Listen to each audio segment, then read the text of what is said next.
The Rose Garden is a faith-based recovery home. And so, obviously our first goal is to give women freedom, the tools to find freedom from addiction.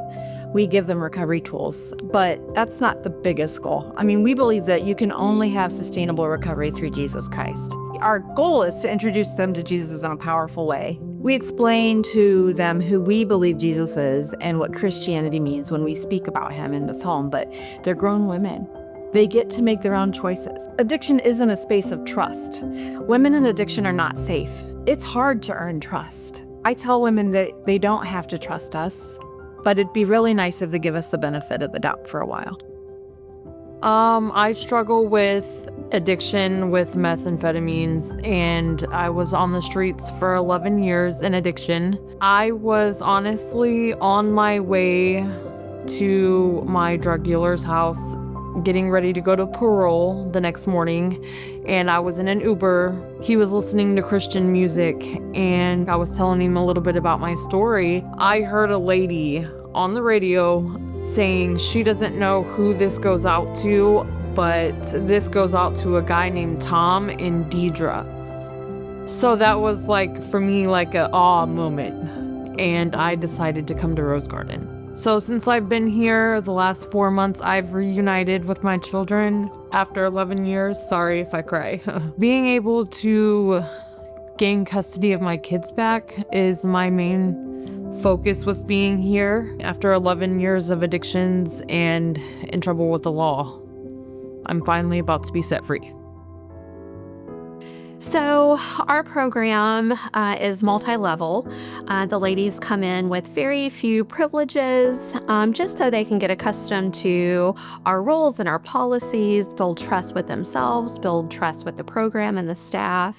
So we infuse recovery-based principles with Jesus for our programming. So they are attending 12-step meetings, NA, AA, Celebrate Recovery. They get visits on Sundays with their friends and their families. They have sponsors. They have mentors. So it really is a holistic program of infusing Jesus with recovery principles, helping them find their church home, building their recovery community. So their case management, which is the core of programming, is going to be based on their specific needs. So once a lady has gone 9 months in our recovery home, they transition to our graduate home. It is a smoother, slower transition into the real world. We find that most of our ladies say, I'm going to stay a month, I'll stay 2 months maybe, and then they don't want to leave because they have their freedom, but yet they are still part of the community. My name is Shelby Chaffins. I'm a graduate from here. I now live in the graduate home. When I first got started the program, it was a little scary. I didn't have any confidence, and I never really thought much about my spirituality. As I went on into the program, that all changed completely. I'm a completely different person than I was a year ago. When I came into this program, it didn't take long for me to see the changes in my life. The way I described it to Becky was, it felt like the devil had me by the throat. And then one day it was just a release, and my life changed. To hear some of the stories that the other graduates have to tell, and then to be able to help the women in the recovery home that are coming to the grad house is just a great feeling. It's great to watch how God transforms their lives. I'm just grateful for that I had the opportunity to have time at the Rose Garden. My name's Christiana Kistler. I'm the recovery manager here at Rose Garden.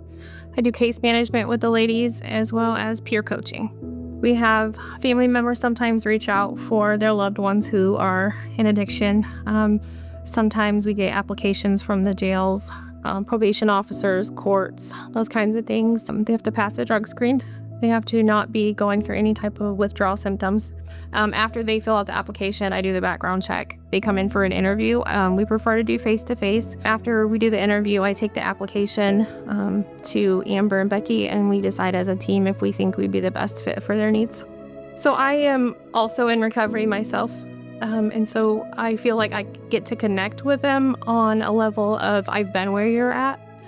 So I really, truly understand where they're coming from and the goals that they're trying to reach. That's fulfilling to me. It's fulfilling to see them find Jesus. That's probably the most fulfilling, the best part of my job. We had a young lady come to us, not sure how she felt about being in a recovery home. I remember hearing her say, "You're all just so happy." She was in her own depression, and it's hard to do anything when you're in depression. You know, there is a way that the house runs. You're going to have to comply to this. And she didn't appreciate that and said she was going to leave. The beautiful thing is that she couldn't find anywhere to go at that moment. While she was figuring it out, she decided she would stay. And that night she went to celebrate recovery. She walked in and she decided that she'd been trying everything else and she'd been miserable. And so it might be worth surrendering her life to Jesus. In that moment, it was like a light switch flipped. And she's one of the biggest advocates now for the house, where she tells people they're gonna make you love them. They're gonna make you trust them. They have to choose their own recovery. They have to value it more than we value it for them. We invite them in, ask a lot of questions, and love them big.